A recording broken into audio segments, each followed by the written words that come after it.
and to the republic for which it stands, one nation, under God, indivisible, with liberty and justice for all. There we are on TV. Yeah. Afraid I was running a little bit late. I got here and the motion and tourism van was sitting in between two accessible parking spots on the yellow striping. So I had to do a quick education lesson with that department. You don't do that. You can eat black and blue marks or not? I mean, not for me. I know what you can do when it comes to that stuff. Everybody had a chance to review the minutes? No. No? Do you need it? Do you need a I chance to just review thought, I the just thought I'd minutes? add that in there, you know, I'll watch you guys. we never say that, nobody ever says that, so. Nothing wrong All with right, that. I'll play it too, how's that? So you won't be alone. Okay. So, does anyone have any corrections to the minutes? Maybe I should write it down. We have a motion to accept. Second, please. All in favor, say aye. Aye. Opposed? Motion carries. Thank you. So we have a couple of resolutions today. Nothing changed on the one? No. Okay, so we are going to move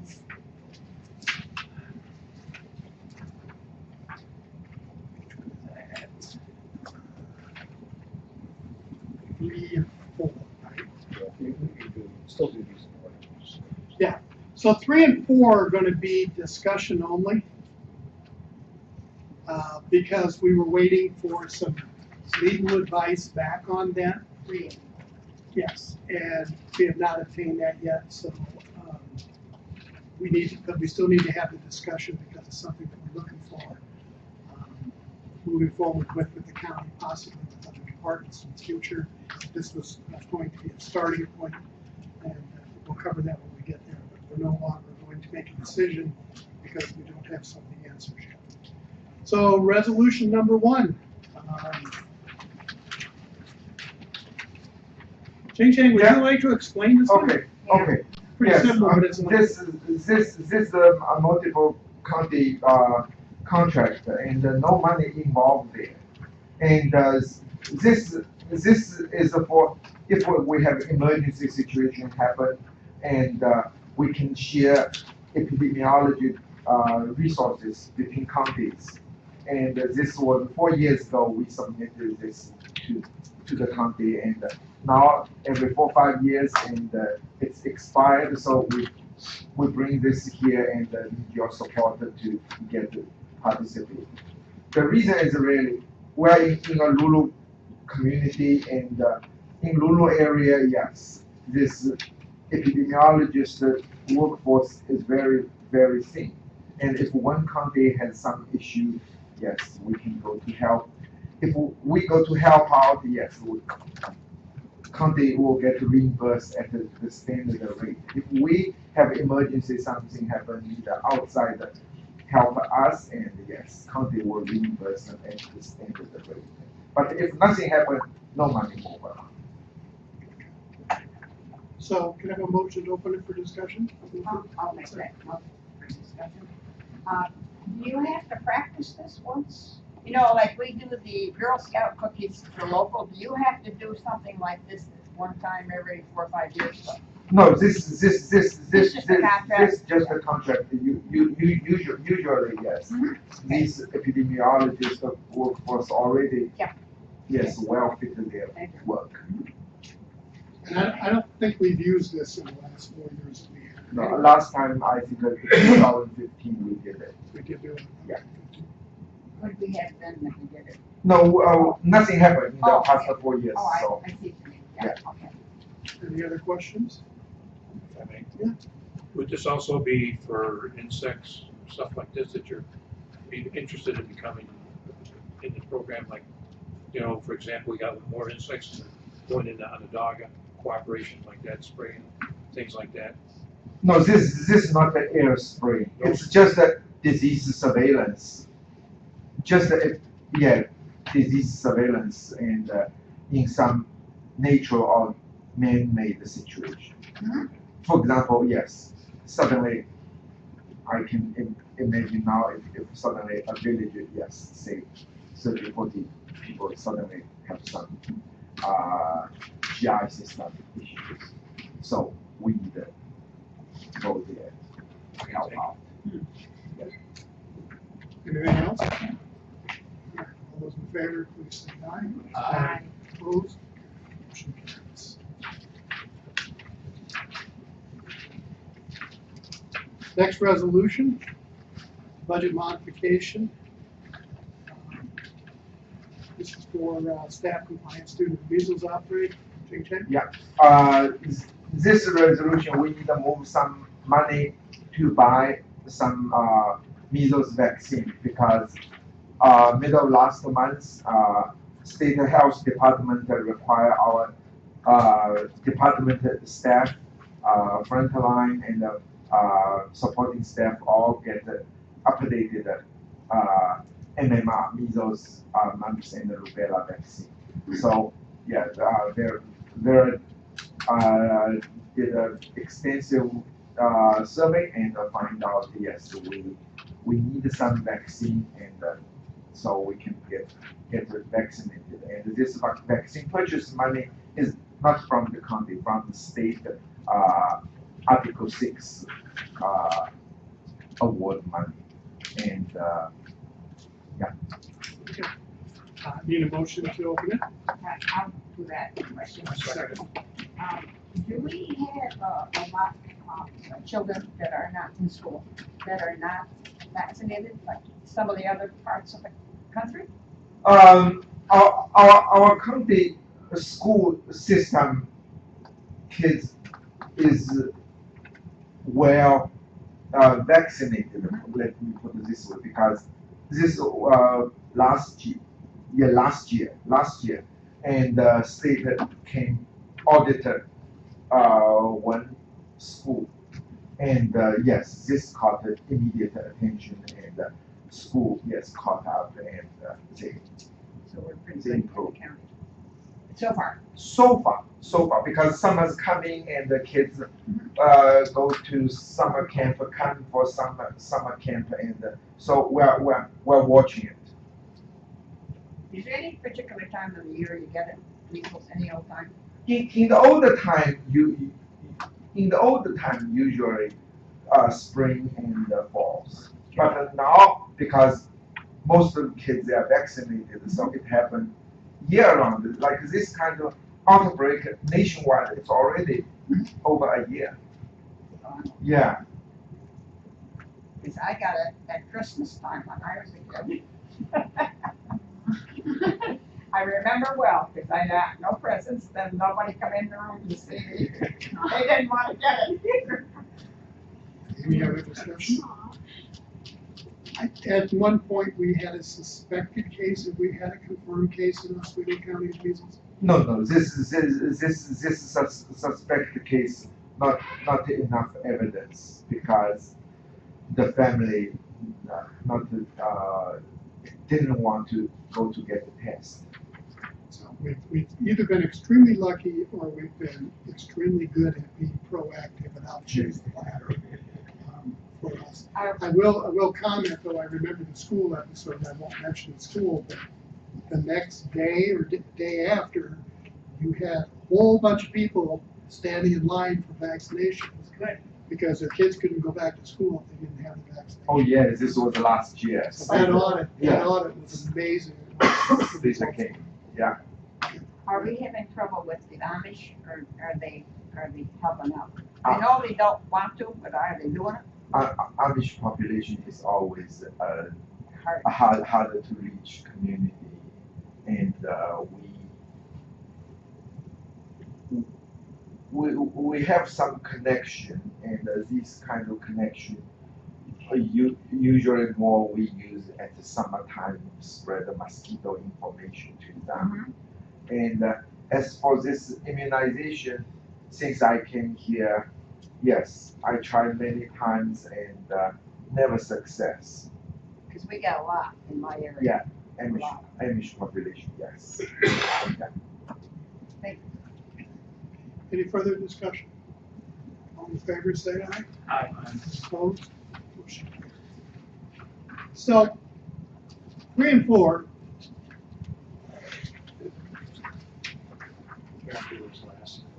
yeah, well, yeah, that way we can nail out the things that.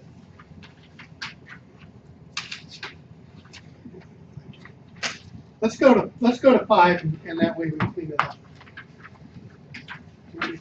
Yeah, this is simply a correction to the budget that was adopted in 2019. It doesn't detail any movement or change in any money. Currently, when the budget that you all voted on was printed, on that printed version, it picked up whatever happened between Munis and the printing, that picked up 2 job titles that were incorrect, printed them in those position lines. And we simply need, because it was the adopted budget, we need a resolution to correct those budget titles to be correct. Again, it doesn't affect any money, it just corrects the printed budget. So that mistake won't repeat when we do the budget next, at the end of this year. So I need a motion to open for discussion. Make it. Second? Any discussion? All in favor, say aye. Aye. Opposed? Carries. Now we'll go to 3 and 4. I'm gonna let Phil kind of take the run on this, because I'm sure there's gonna be a lot of questions, which is one reason why we want to put it for discussion. And next month, we can follow up and figure out what we want to do. Okay? All right, first of all, we thought we'd have all the questions answered today, that's why it was on the agenda, but we're still waiting for some information back on the proposed contract. Rich, as he always does, is doing a great job diving deep into contracts and making sure the county is protected. One of the several of the things that we are waiting for information back on, and why a contract with us has got to be different from what was originally given us, is they had assumed we were self-insured and for liability and auto, but we're not. And there's several other smaller items, such as where litigation would take place in what state. So once those are all ironed out, if this still looks good, we'll bring it back for next month. But just wanted to explain why we're looking into this, and we'll likely bring it back to you. Automobiles cost the county a lot of money. They are a necessity. Some departments have, 1 or 2 cars. Others, like health, have a couple dozen, and have fleets that operate by the nature of the work. Enterprise approached us a few years ago about the possibility of leasing, and several counties now around the state have taken them up on this program as a way to save money. We've been going back and forth for a few years on this with them. Last year, we stepped away from it, assuming the county was going to have a fleet manager and have a fleet manager take a look at this. But that position was not created, so we started looking at it again this year. A lot of help with Nelson from the health department. We took a look at, we also had the sheriff's department review it. The sheriff's department determined it wouldn't work for them with their patrol vehicles, but the health department analysis shows that it might be good for them. They're willing to pilot this, which I think is a good idea, rather than doing it with all of our vehicles across all departments all at once. We have a department that's willing to try it. Right now, what we do is we buy vehicles and run them into the ground and try to sell them. You get a few $100 for them. In the latter years of those vehicles' lives, sometimes they're not in great shape. They spend a lot of time in the garage getting fixed. That's lost productivity time, which your employees aren't doing what they're supposed to be doing. So there's weaknesses, and there's some loss of efficiency in the current way we do vehicles. Under this program, there are several benefits. Number one, it's not like leasing a car for yourself. There's no mileage caps and overages if you go over the miles by the end of the lease, things like that. This is a commercial. This specializes in commercial government leasing. The average annual savings compared to replacing the health department's vehicle on the same rotation schedule is $38,000 a year. You'll see in your packet, there's a couple of charts that compare across over 5 years. We would be saving $191,000 overall in our 5-year rotation plan for the vehicles, similar to the 5-year rotation we do for the sheriffs that we buy them. The other benefit to this is this would be budgeted. We would know, it would take the pressure off of us trying to rely on fund balance to put into auto reserve and moving money out of reserves. This would be a budgeted number we would budget every year, still eligible for reimbursement through the state health for a certain percentage of the vehicles, just as if we had purchased them. Other benefits are these cars would be on rotation, either on rotation or they may be pulled out early because, and given us a new one, because Enterprise, being the largest car rental agency in the United States, they have a handle on the markets and know the perfect time to pull a car and sell it and get the most money for it. So if that happens, they would pull it, give us a new one. And under this program, we get a credit off that resale value that lowers our lease payments the following year. Another benefit is because the cars are on rotation or we're getting new ones as they pull them to sell them, our employees are driving safer vehicles that aren't being repaired a lot at the end of their life. So it reduces our risk, and it improves productivity because you don't have old cars that are in the garage getting fixed. We'd still be able to mark our cars, still be able to put our radios and everything in them without any issues arisen there.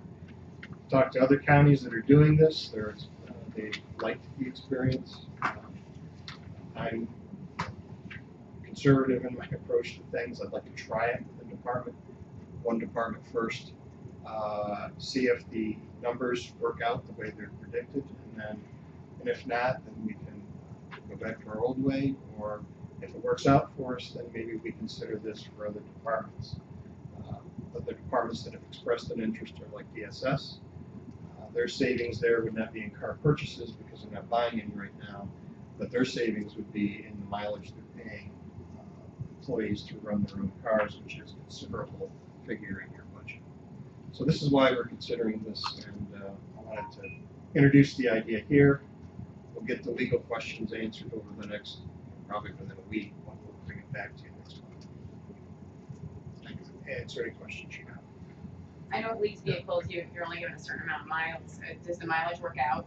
I mean, we're not. In this program, you're not. You're not Right, counting to miles. right. Change. This is the program, we talked about this for a couple of years now. Yeah. But they own the vehicle. Right. And then they swap out the vehicle after a couple of years, it's a constant rotation. Right. Where are we with another discussion about incorporate a different plan for kind of fleet maintenance at the same time? Or is this first step of a bigger plan? Right, and this would, the fleet manager that was planned for the budget this year, but was pulled at the end, was going to handle not just cars like this, but also the large rolling stock and highway and throughout all the departments. If the county decides to go back to that and try that again, this program will come under that person's purview. And actually that expertise would help us evaluate this. To legislator Broadwell's question, the lease does not include maintenance for the vehicles. We're responsible for maintenance, we're responsible for gas. Okay, All that. That's what I mean, so we still have those issues to handle. Right. And we're all over the map, department by department, how they're handling that. Right. We have some that are taking it to a local shop. We've got sheriff's department managing its own issues, you've got the highway with all of its issues. Right. So I guess, in my opinion, I've supported this program because it's been successful all over the country, not only the vehicles in rotation. However, there should still be right now one office that has a, can't be rocket science, that every vehicle in a maintenance program that you can probably purchase into a software program. And I think there's quite a few people who support that way of thinking from comments and discussions I've had. The other piece with this, though, to keep in mind is these cars, as they age out, their maintenance costs go right through the roof. So for the last year, year and a half, 2 years of the car, we're putting a lot of money in just to keep them on the road. So even though we're paying for maintenance, we're paying for maintenance on cars that are in much better shape and don't get in bad shape. They pull them at the moment that they can get the most value out of selling them and replace it with another new car with us. And there's no cost to that. If they pull it after 1 year and say, that's got the mileage on it, we want it back, we don't get dinged for that in cost. It's all part of the contract. So our maintenance costs are gonna go down.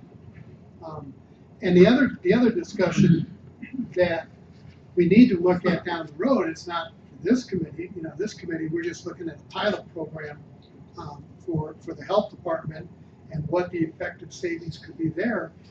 But we do not want to diminish the fact that DSS, their mileage line is tremendous. And some of the numbers I've heard back that are reimbursement to employees and mileage are off the wall. They're not a couple $300 a month, they're into the thousands.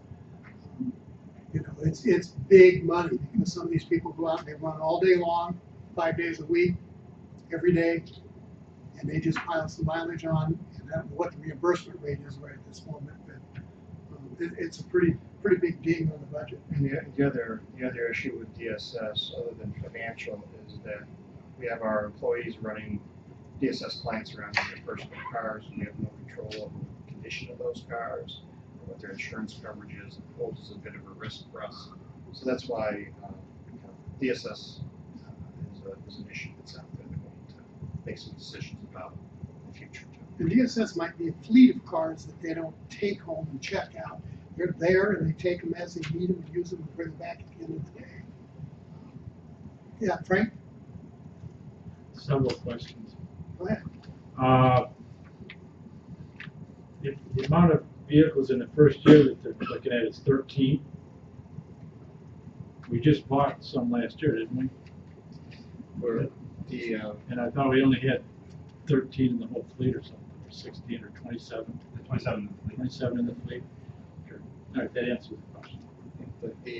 The reason for the larger acquisition in the first year is to replace a number of very old vehicles that the health department is running. And we can do that because we're partway through the year. We can transfer the money that we had budgeted to purchase cars, use less of it, and we end up with 13. All right, next question. Damage to the vehicle. Now, I know that you can't tell what it's going to be worth when you turn it back into the company that you leased it from, because they're going to go over them like fine-tooth comb. And I know that I went through a lease. They find everything under the sun that's wrong with it, and we're going to be responsible for repairing it, or there's no dinging that. No dinging, no scratches, or not in this problem. Okay. Just like I said, it's not like an individual lease. All right. Now, your savings. Are we just adding and subtracting the total purchase net cost? Subtracting to get just total savings here. Well, the 191 from the 271, is that where we get our net savings of 5 years savings of 38,000? 271 versus 191.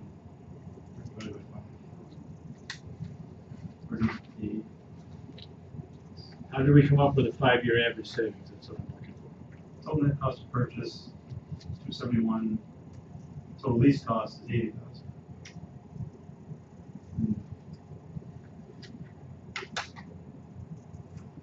Okay. County overall savings included in cap project. Right, so the purchase I might have to project.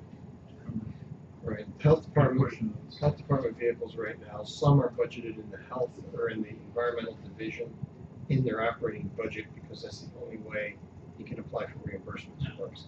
The rest are taken out of reserves and put into main capital projects. That's why it's sorted. Okay, the reason I'm asking the question is we're gonna lose $27,000 in state, aid reimbursement by going with the lease versus purchase over the 5 years. You're still getting state aid reimbursement for the rental. Right, but only $140,000 worth Because versus lease 167. That's what I'm lease saying. cost is a lot less. Still getting the same Percentage. percentage. I think the same percentage. Yeah, okay, So that goes up. okay. The phone call a bunch of us participated in with the company was very helpful. They described how they amortize interest, it's not straight line, and other charges and stuff. They did run a present value analysis, but it's incorrect because it includes fuel for each type of vehicle. We also found out that the procurement expires, that the BOCE is issued next year, so any vehicles leased in July of this year will be under the 2015 procurement contract. They'll be relet, and if awarded to enterprise, which may be the case, by the Erie County BOCES, there'll be a separate set of lease terms and stuff that we're looking at 2020 forward. So a 5-year lease from this year is still 5 years, but next year if you lease vehicles, it may be slightly different is what I'm trying to get to. Well, that's something we need to clear up because when we had, I asked him, the pricing would change, and he says it's based on the 2015 lease. Even if we enter into a 5-year, we're entering into it under the Well, current for- which is why it's a good time. For a vehicle this year, that is correct, but when they let a new contract to enterprise, say BOCES lets a new contract effective 2020, those terms would control because the other one expired. It expires in the current lease procurement expires in 2020. We're gonna June. get that cleared up. That's one of the things. Yeah, so it may be more favorable, it may be the same, it may be less favorable, we don't know, but things will change or may change next year. Milford, go ahead. I would fully support this. I also think we should look into maybe a uniform way of having cars repaired rather than taking them to the corner garage or dealer or every which way that they do get repaired. We've had the same conversations for 3 years at least.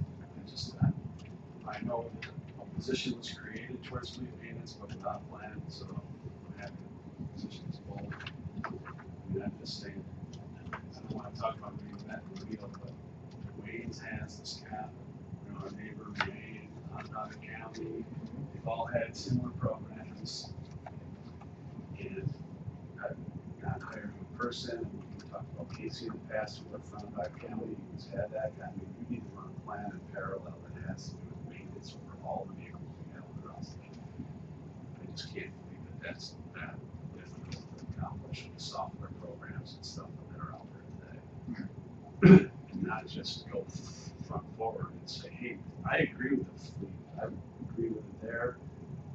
You know, there's decisions in DSS, there's a lot of different areas that need vehicles for training that this makes sense, but at the same time, we're running parallel with, we have to handle, still have to handle maintenance across all of these vehicles. And I've never been in favor of departments taking them to the neighborhood shop. We can do it ourselves. Just so I understand what Rich just said, though, we're using this as a pilot year. However, this is the last year of these specific terms. Next year will The Erie change. County BOCES 2 procurement from 2015 expires in 2020.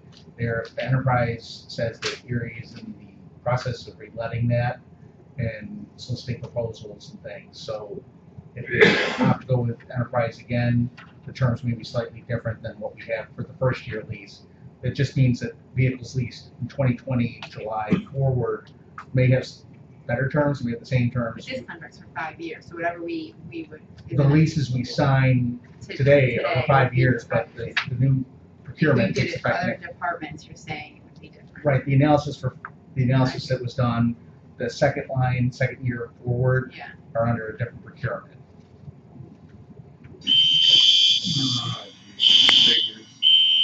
For testing alarms and all the buildings. Just a textbook.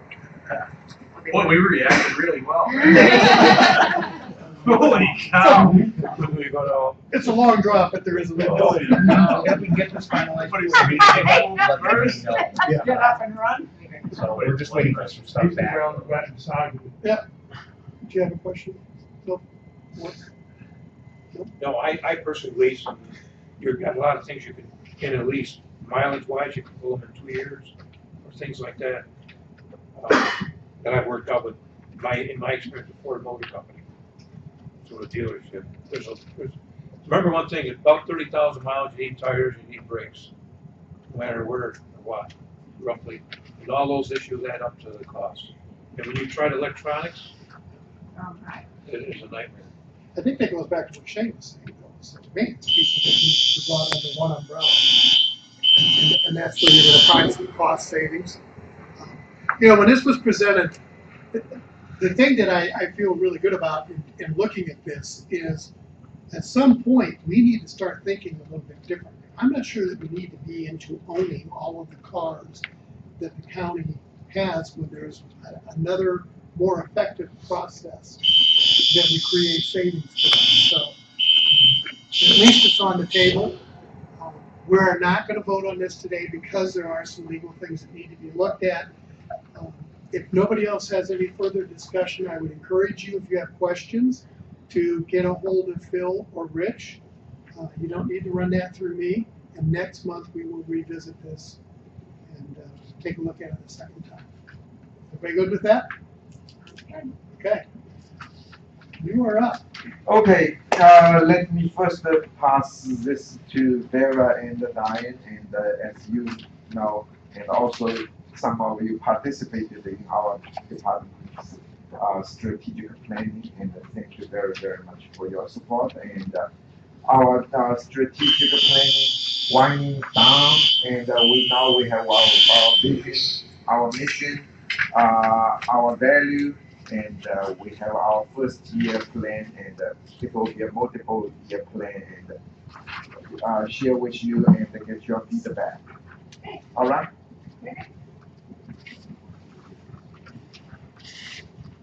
I do have a handout, so if you want me to put it on the big screen, I can, but I thought the handout was easier to be able to see. Thank you, sir. And I don't usually print in color, but I needed to, so you could see the words clearly in our clouds that we created.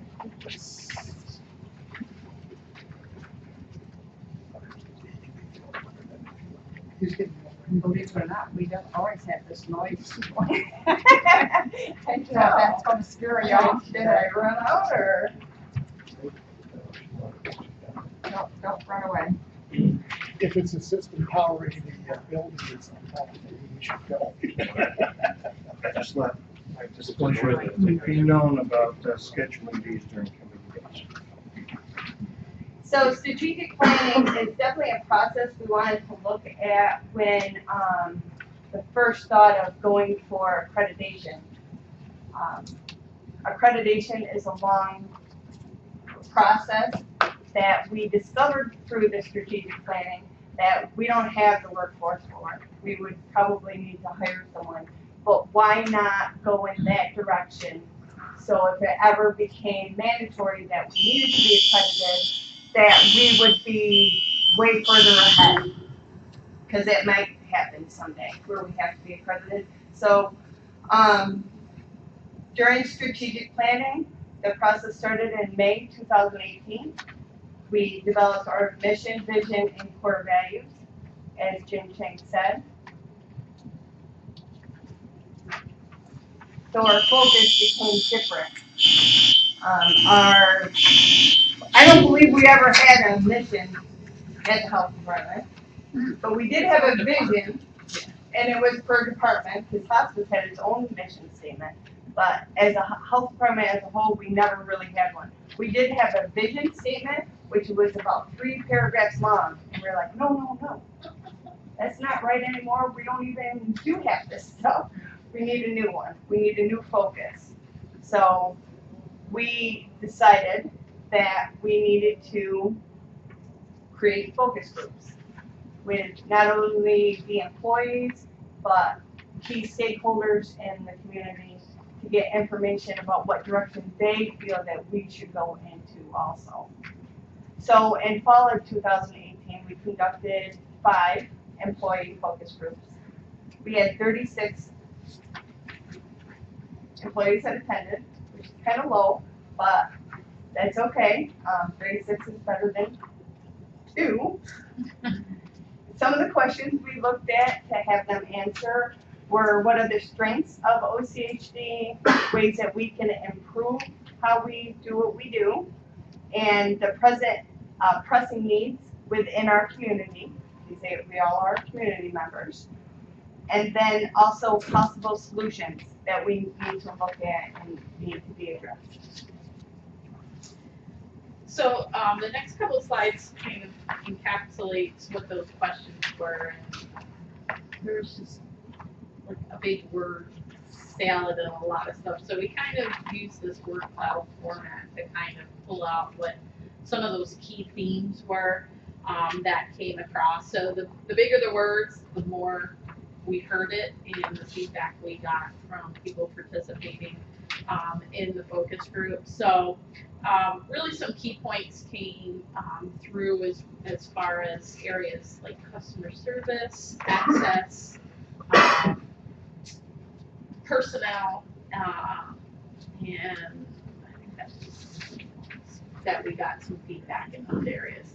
So again, with as far as customer service, it was funny because as we went through and looked through a lot of people said customer service is really a strength. Like customer service is also something we can improve on, which I think we all agree that there's always room for improvement there. So some of the things we heard was, knowledgeable staff, dedicated staff, the wide range of services that we offer.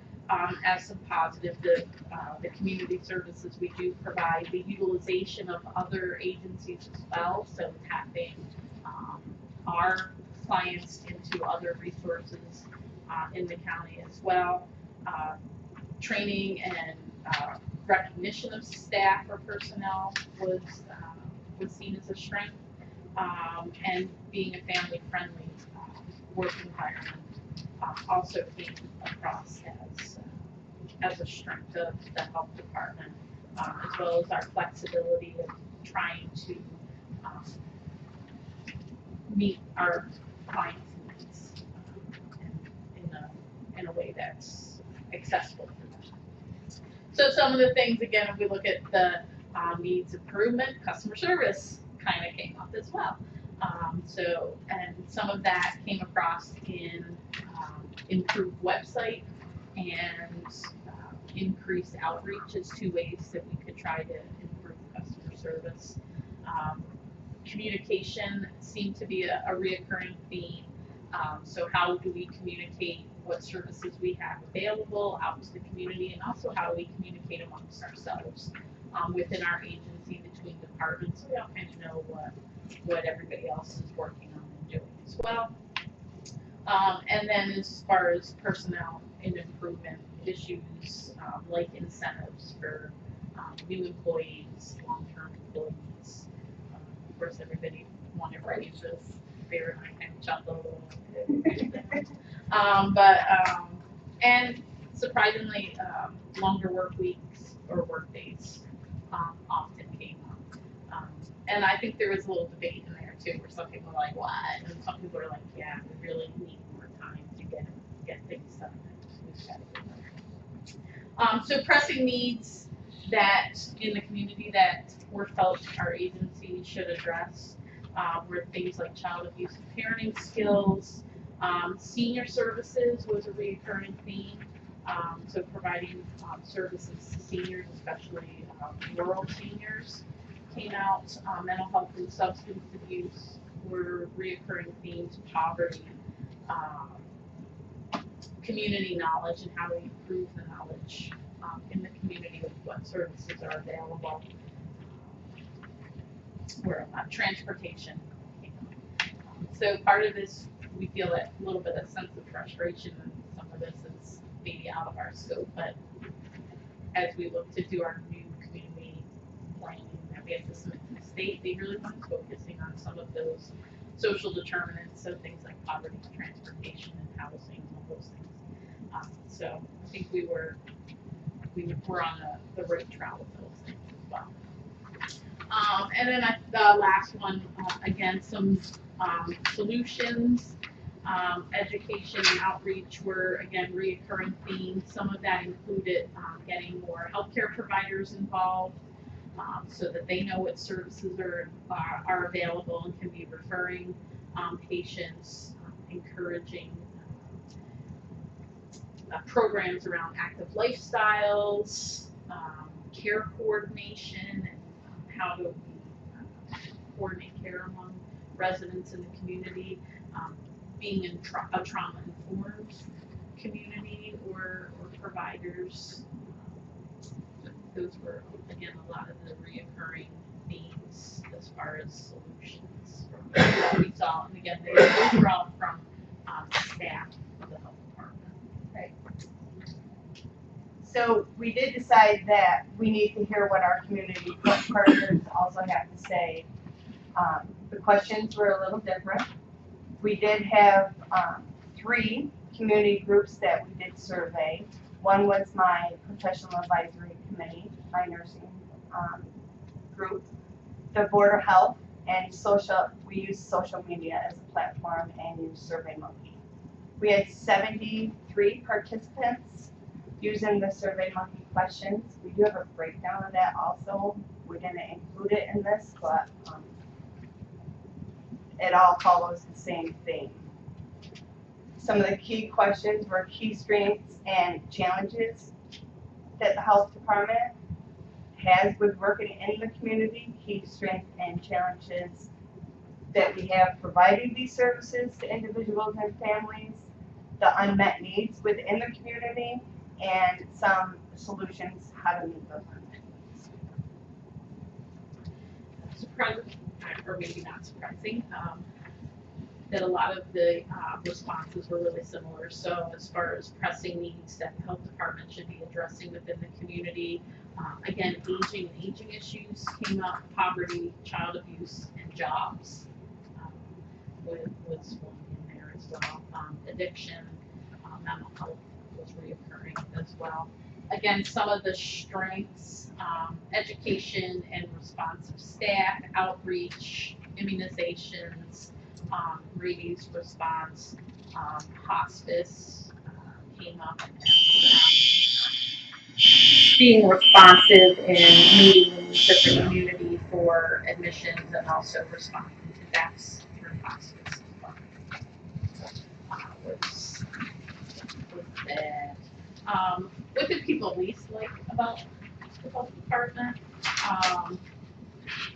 Which it was kind of odd, some of the responses, so maybe we should go back and see how that was exactly worded or how people read it, but, so things, I think it was more what was lacking is what the answers reflected, so things like, opioid services, needs for services for the rural aging, the absence of our home care services, mental health issues, staffing resources or lack of staffing resources, introducing youth to public health careers. So I think it was, the responses were not so much what they didn't like, but I think what they felt we weren't providing or lacking. So again, some of the solutions to pressing needs, education and partnerships came up, outreach, hope, education on addiction, promotion of services, also there's some key themes there.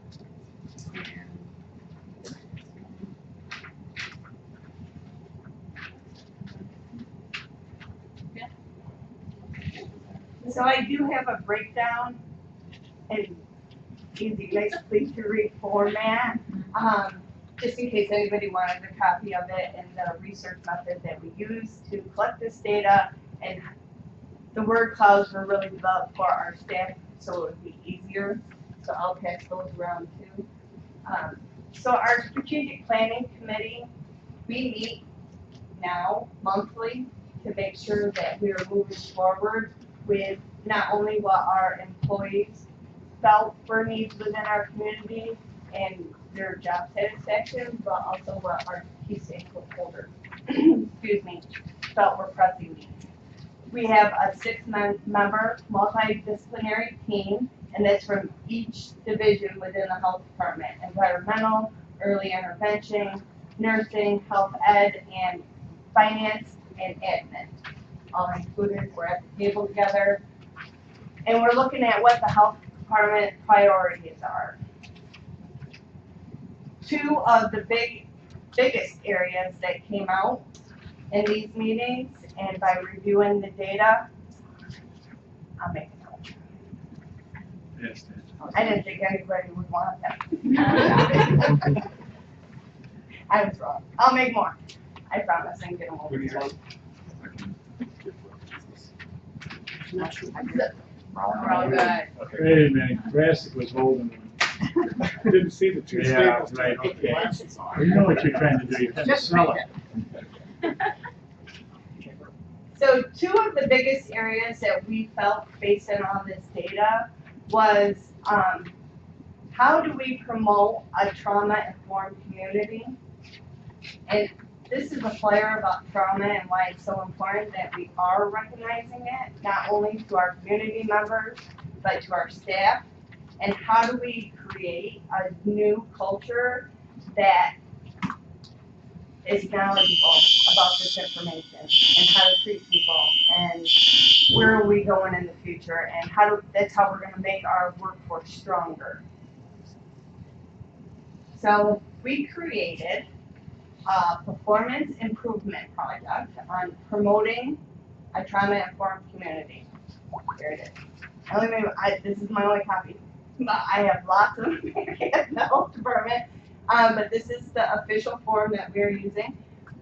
This is ongoing. We will continue this project for the next 3 to 5 years as part of our strategic planning, and how to educate our employees, and to bring them to the forefront of what trauma-informed is and where and why we're moving in this direction. We first need to do a baseline survey to the employees and see where they're at with their knowledge on trauma-informed care. I'm gonna pass you around. This is about trauma-informed care and why it's so important. This is, Dan, you wanna talk a little bit about your care collaborative? We were able to secure a grant, I guess a year ago, Yes. from the Health Foundation of Western and Central New York, and initially it was around trauma and trauma-informed care, with that impact of especially early childhood trauma, how that impacts across the lifespan. And we had some screenings last year of the film Resiliency and really looking at the impact of trauma on health. So from that grant, initially we were going to send one person for training and have that person go out and train others on the community. That kind of morphed in the opportunity to partner with SUNY Buffalo in their School of Social Work. We had 30 people enrolled in a class that there were 2 sessions held here in the county, and then there was a series of 4 or 5 web-based sessions with staff at SUNY Buffalo to really talk with and create community champions to be able to, in each agency, look at trauma and how do we become more trauma informed and how we deliver services to people, to realize what the impact of trauma is on how people access services, on the health consequences that those early or adverse childhood events have.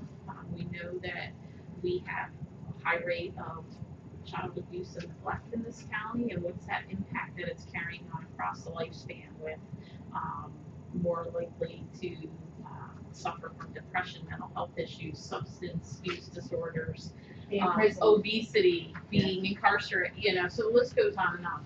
So we were able to train a number of people in that, again, so we can, as a county, look at how agencies are delivering services that are impacted to trauma. So there's a lot going on with agencies within the county.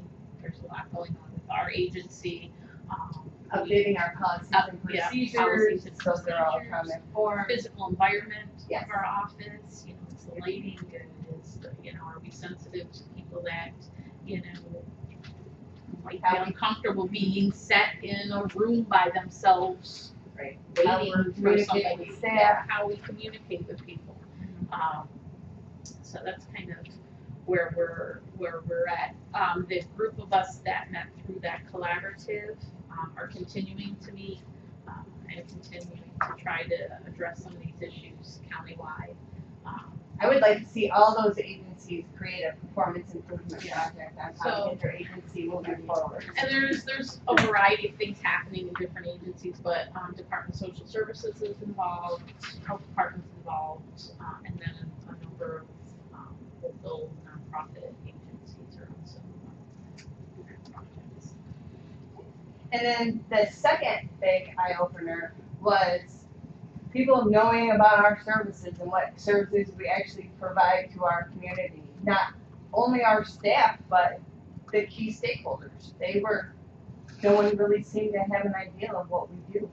Some departments didn't understand fully what the other departments were doing. So our second performance improvement project is marketing public health in the community, to the community, excuse me. So again, we are gonna create a community survey, I believe, using the social media platform again, on awareness of our services. We'd like to do an open house, we're planning an open house actually for April 2020, where our staff will be involved, making posters and being able to communicate not only to one another, but to the whole community about services that are provided. We are excited about our new website and all the information that's gonna be on the website. And we are doing an all-encompassing brochure that will cover health department and show a little bit of what each one of the services provide, departments, excuse me. Also, within our whole division, all the separate departments are creating their own performance improvement projects, which is very exciting, and that is towards the accreditation process.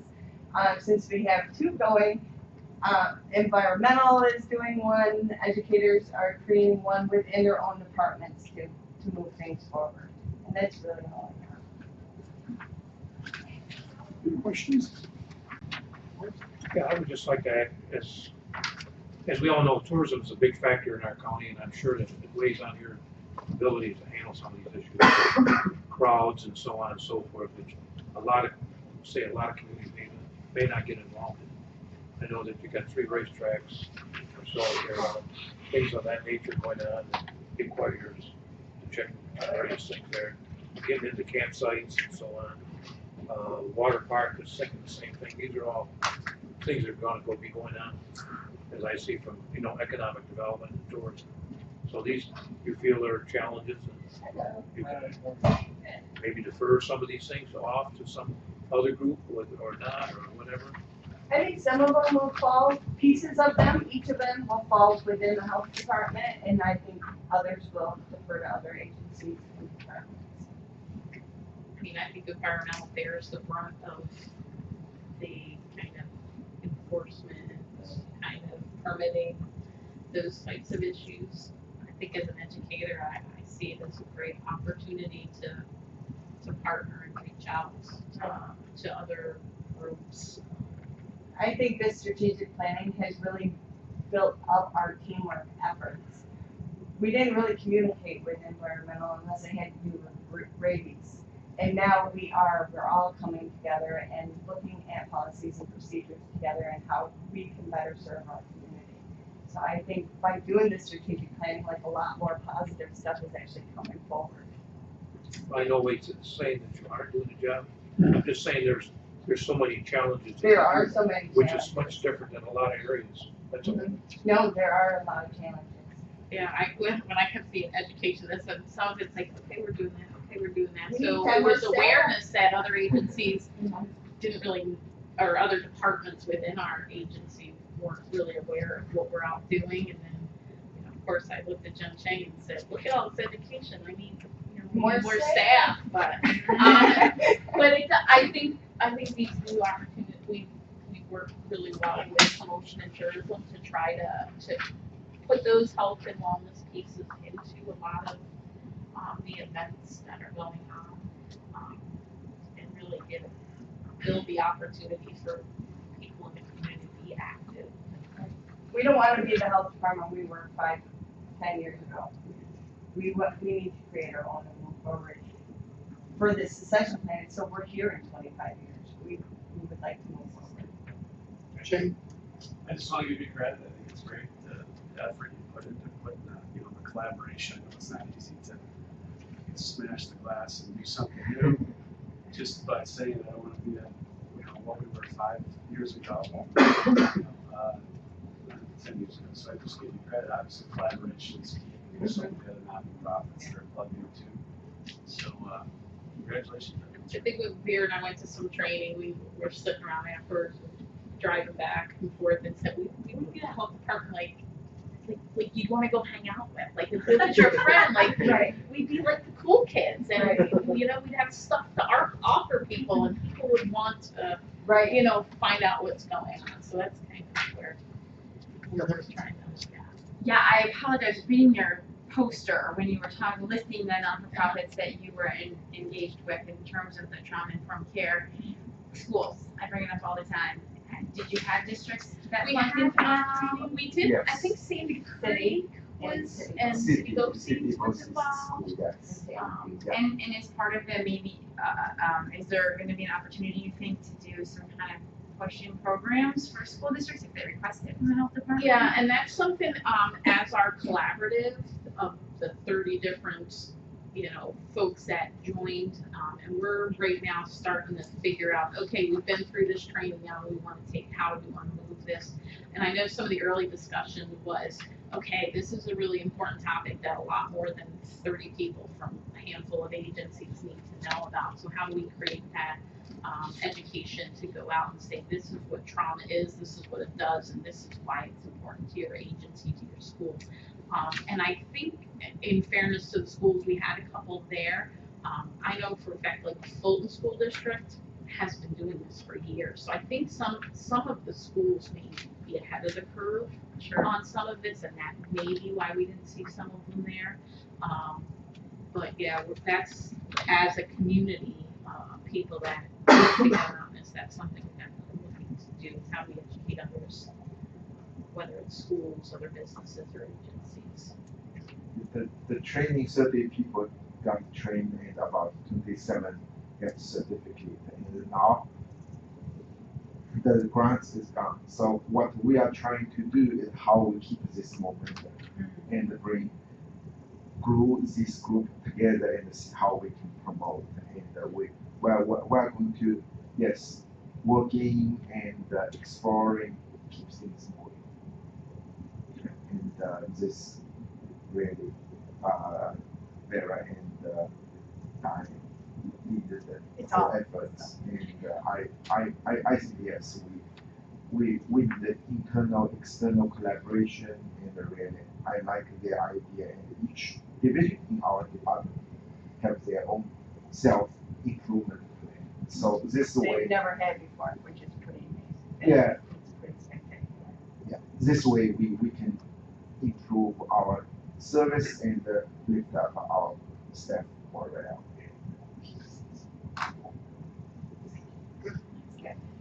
Any other questions? Okay, my question anyway, you mentioned one school, are the other schools interested in being part of the agencies or partnerships with? They're Are they not a bit slack? They're not saying no. Not saying. No, and anytime we go out and do community education or go to a forum where schools are invited, we definitely push our agenda. How about the college? SUNY school? We have a lot more partnership in recent years with SUNY Oswego through our public health emergency planning has opened that some of the doors there. We've also just received an innovation award from the state health department around HPV vaccine program. That again, in collaboration, we work with OCO, the college, the health department to how do we. It's tricky, especially with college students, to figure out how to pay for vaccines and get them covered. But between reproductive health at OCO, the health department, the college, we were able to kind of put the pieces together and make that vaccine available for young women that are at school at SUNY Oswego. So I think the college is one that's really kind of opened up. They have a wellness fair at the beginning of the school that we've partnered with them the last few years on that. Are you at the fair? Do you have a booth at the Oswego County Fair? Yes, every year we have one. You do? With all the literature in the tourism building? Yes.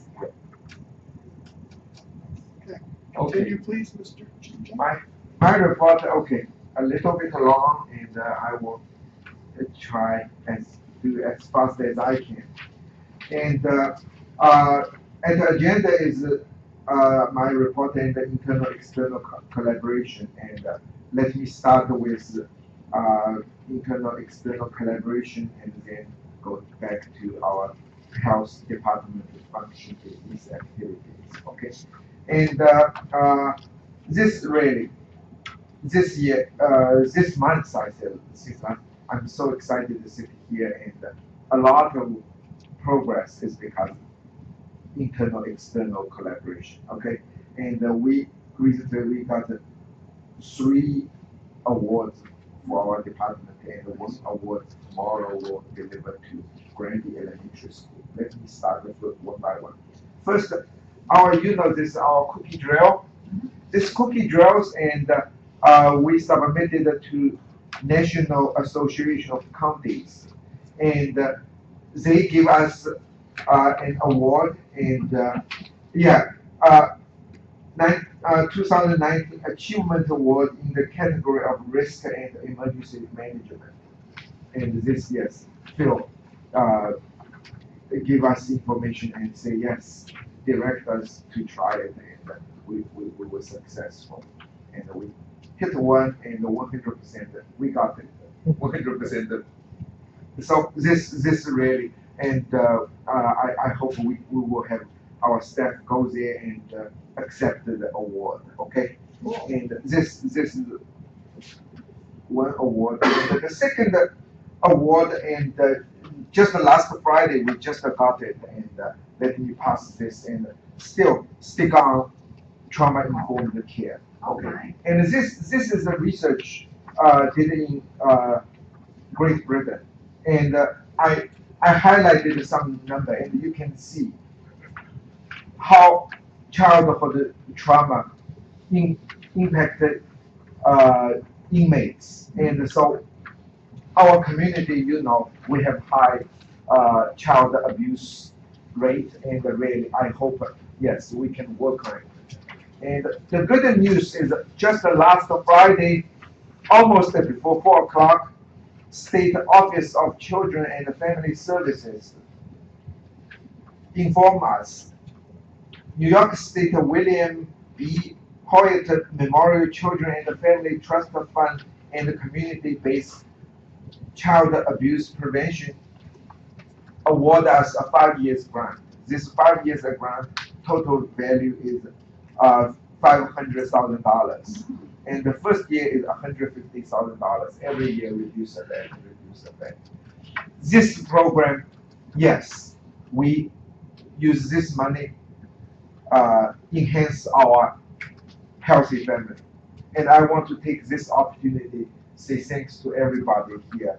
Really, you supported us, and with small grant from local agency, and last year or this year, and you put some county money here, and keep our program keep running. So our this success is really your support, and because in this process our staff get more experience in how to get training, how to run the program. And as I share with you in the past 2 years, and our staff really put out of their pocket money and get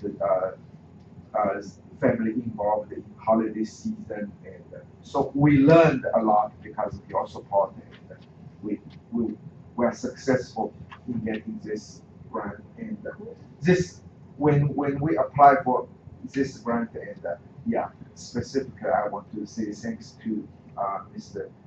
Karasek, and he brought the health department and DSS together, and I, Mr. Rehill, Mr. Karasek, and Stacy sit together and discuss how to move, because this is very competitive, and fortunately, yes, over 4 years, and our ranking is high, and priority list, and from 4th, 5th to top 1 or 2, and they give us, and really, at the meeting with Mr. Rehill and Stacy, and yes, Wow. they're willing to support this Catholic charity, and so we say yes. Why not one county? Let's do 2 applications. So I'm very excited that Chantel leads the efforts to draft this application and everything. Yes, go back, and still I want to go back several in the past 4 years, and really many staff worked on it. And I haven't had a chance to send the email to Stacy yet. I will do that. And you guys need to take the credit for that, because if it hadn't been for the support of this committee, I don't think that would have moved forward, but everybody was behind that initiative. So thank you very much. Thank you. Yes. And then another community award, and this, let me show you. This is Excellus grant, and the Excellus give Spring 2019 Community Health Awards, and give our tobacco free for my baby and me program $3,500, and yeah, and we worked with integrated community planning. This Christina, and we file application, and we got this support. And so this year I'm quite confident, and we're money-wise probably we settled, but still I will keep bugging Mr. Kevin Gardner, and I need to find out, get some money back up. I need it, and he's very supportive. And about a month ago, he said yes, he need to dig out all the data and look at yes how legitimately move money, and he's working on it. So this is really a lot of work. It's and all work. We involve our department involved in internal, external collaboration. Okay, and another award is not to go to health department, but it's very exciting. Healthy highway. Diane, can you add some more? Okay, I just make an announcement, and healthy highway runs very well, and healthy highway tomorrow we'll have at Granby Elementary School. We'll have award ceremony, and the award is Green Light to Good Health Award. And this, I really encourage you, if you are available and you can be there, show your support. This yes, community will feel yes, your support is important, and they will more excited. And this award is from this program, Wendy Cooper, and also OCO Lulu Health Network, and give green lights. Give Granby Elementary School $250, and also at tomorrow's meeting we'll make an announcement, 4 more schools or school district in the county can apply computer for another awards on this healthy highway. Please add some.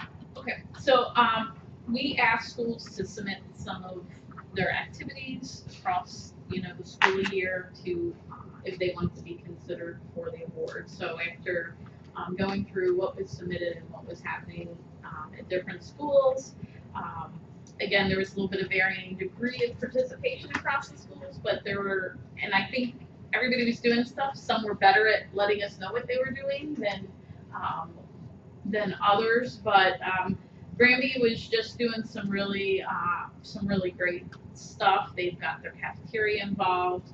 Their phys ed teacher, who's the driver for their program, she was actually named the phys ed teacher of the year in New York State and she used some of her activities that she was doing through Healthy Highway with that. So we picked Granby Elementary School as this year's winner with just everything that they had going on. But schools have been working on now getting their post evaluations in. We've got all their pre-testing has been done, and we're doing the data input on that. I think we participated in over 24 open houses across the year between us and the hospital staff. I think we hit every elementary school open house. In the fall, we've done science fairs, we have career fairs coming up that we're bringing healthy highway messages.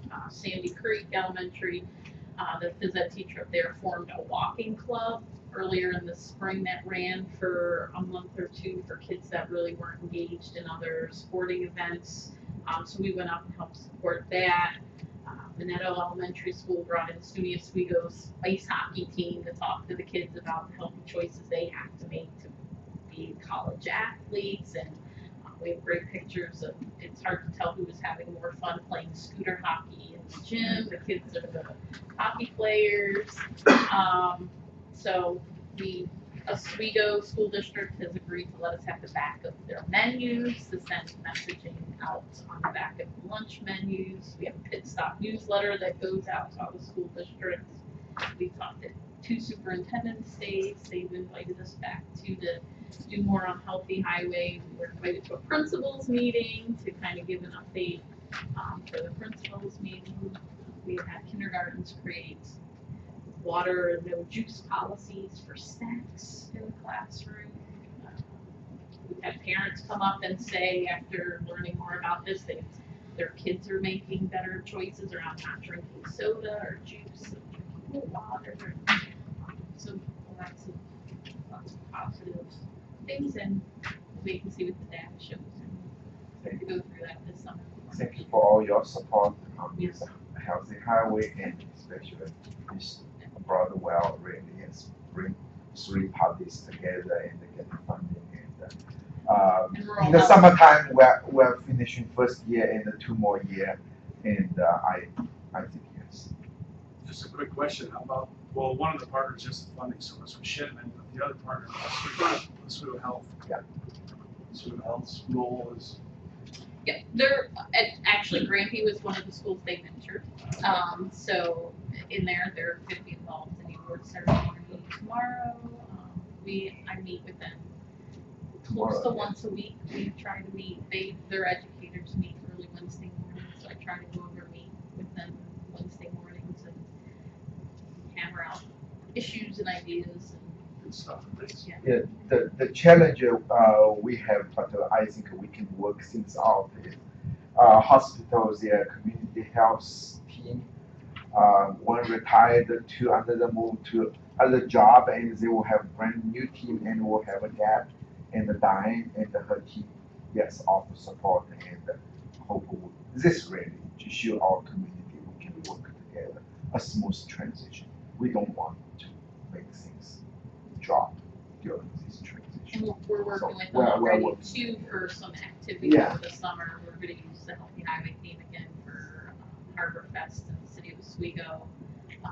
We have a ton of summer events coming up, and we're going to keep using those consistent nutrition themes at Healthy Highway. it's kind of cool when we're out at community events and the kids say, hey, I know this, we heard this at school, or, so try to keep those messages. We've talked with the Y in Congress, and we'll be able to get with kids over the summer to keep those messages coming. So just a suggestion is, as you gather data from this year, I would pull Shannon back to the discussion and show them how successful, because they do like to follow up in the past, and will come back and will support you if you show that success is just, because it was a 3-year program, and that's gonna go quick, you're gonna not gonna do it. Needs to continue. Absolutely, so, I mean, but keep them plugged in along the way so that they can see the success. Okay, let me keep moving forward, and this is very exciting.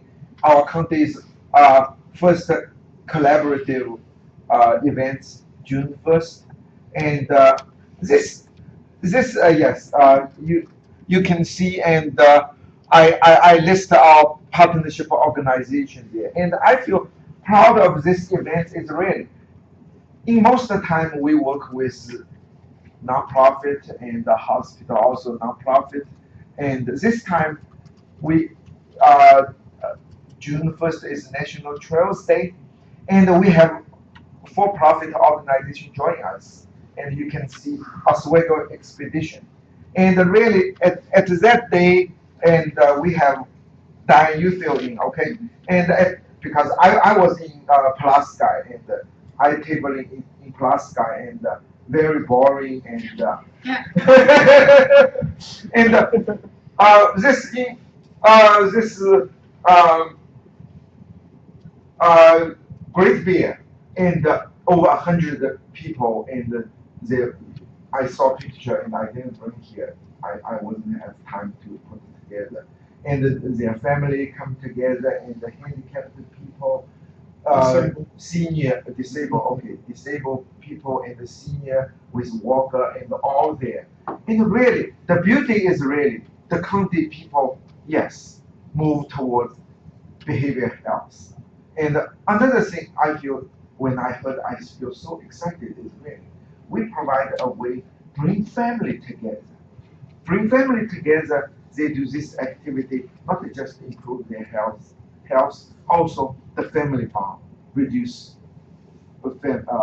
child abuse, and improve child performances. So this is really good, and yes, organization I put there, and they also have this Murdoch bicycle store.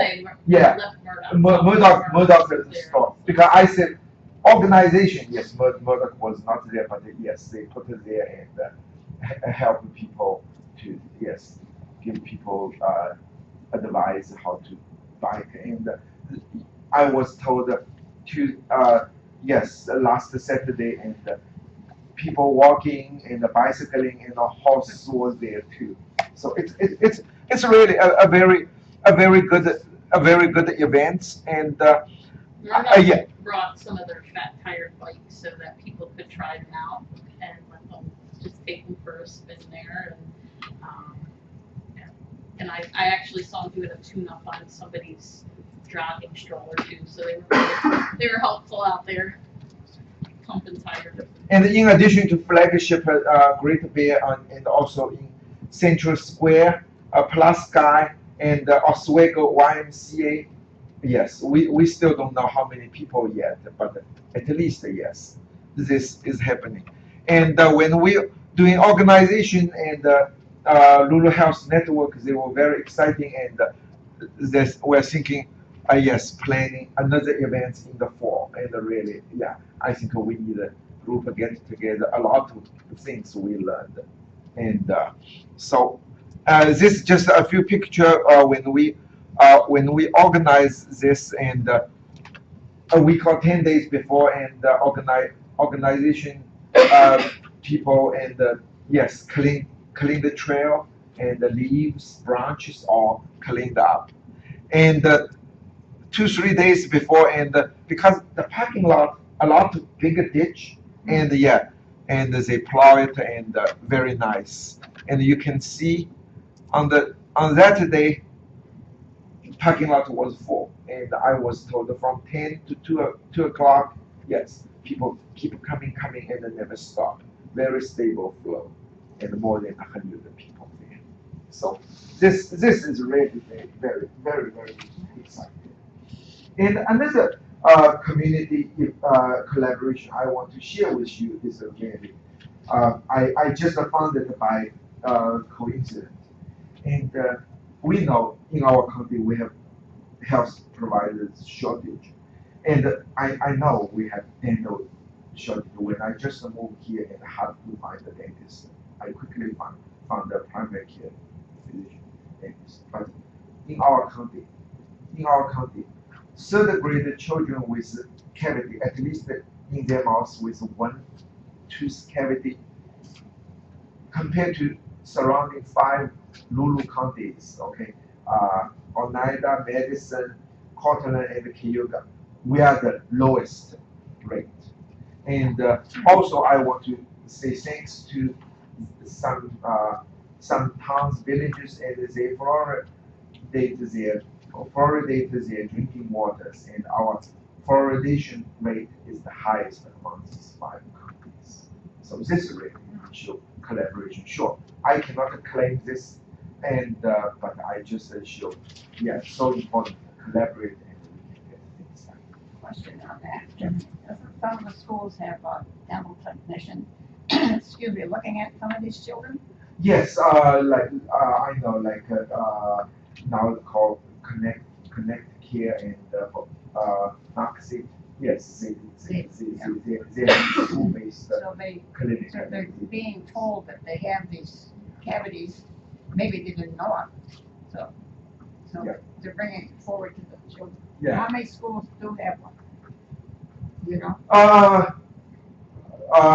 APW, Hannibal, I Mexico Middle, Mexico Middle, yeah. Sandy Creek, Sandy Creek, yeah, okay. Glasgow, About 10 of them. How many schools? 20 something. mostly the northern Yeah. half. Yeah. We would like to see Hannibal, Oswego, both of them. Mexico just has it, I think, for their middle school. So this collaboration really work in our company, and that's why when our department and management team get together, always we discuss collaboration. Because everything, if we put on us and no, even if we not sleep, not eating 24 hours, still we cannot do collaboration. We can get things done. And Rabies Clinic, and I want to say thanks to IT and the transition IT, because IT, we have 2 IT staff retired, and now IT central service work with us, and they train their staff well, and our Rabies Clinic, yes, still run on electronic certificate and runs well. This and our rabies clinic still, yes, this year so far compared to last year same time, and we got more voluntary donations, and the number wise very similar. Okay, and another thing, and still it's an older thing, but Diane and her education team started new one is really tobacco. Yes, in our county is a big issue, and but we don't know county's data, but we know vaping among young kids is a big issue. So we're still keep working on tobacco things, and I just show you and updated the graph, okay, very quickly. And this green line is Oswego County for pregnant woman first trimester, and this green line Oswego County for third trimester, and this light gray line is surrounding 3 counties in first trimester, and this dark gray line is 3 counties in the region for third trimester. So you can see our counties we started our program in the middle of 2015. And you can see with our project and where our smoking rate is steadily moved down. And you can see this 3 county average, and they're just parallel up and down, fluctuates. So our program is working. And to address vaping and really Diane most recently successfully went to Oswego and talked with the teachers, and she gave a lecture for teachers about vaping health risks, and the teacher feel very helpful, and she and her team educate the team. Yes, will work together and promote it to the whole school district, and if they are willing to open the door, we will go. Anything to add? No, just, the principal at Oswego High School said, let's work this summer to introduce it. In the high school, I think we really want middle school kids.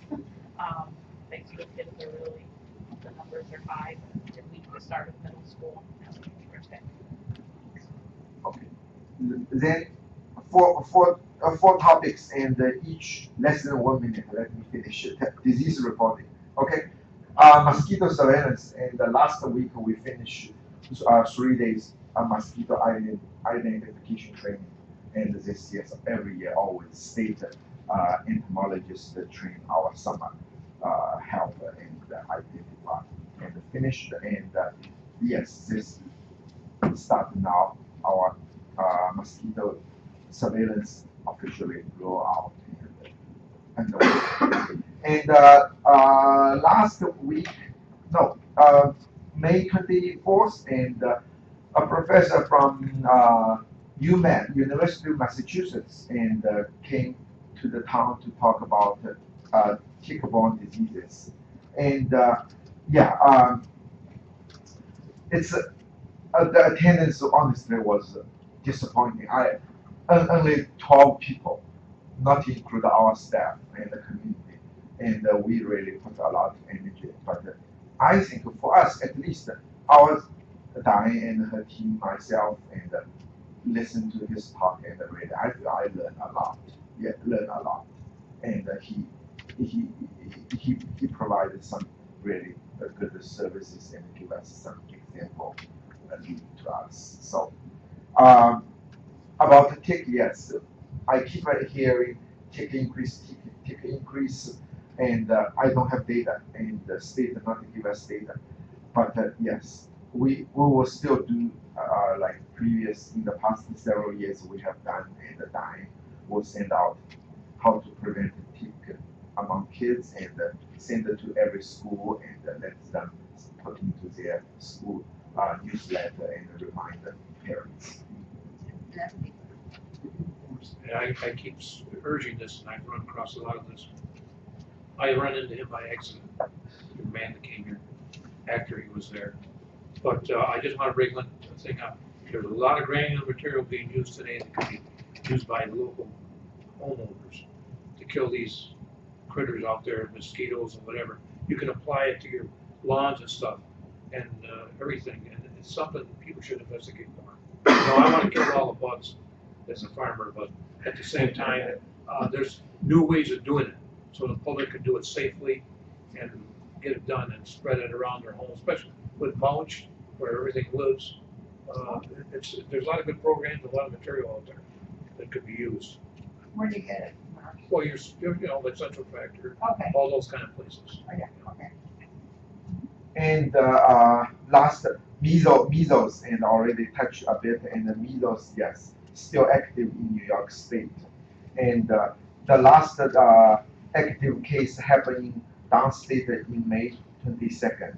And so we're thank you for pass this resolution, and we will get our staff vaccinated for status requirement, and also our staff keep watching on this measles activities. That's all. Does the committee have any further business? make the appropriate motion. I'll make it, oh, I'm sorry, second it. Second. Fair adjournment? Aye.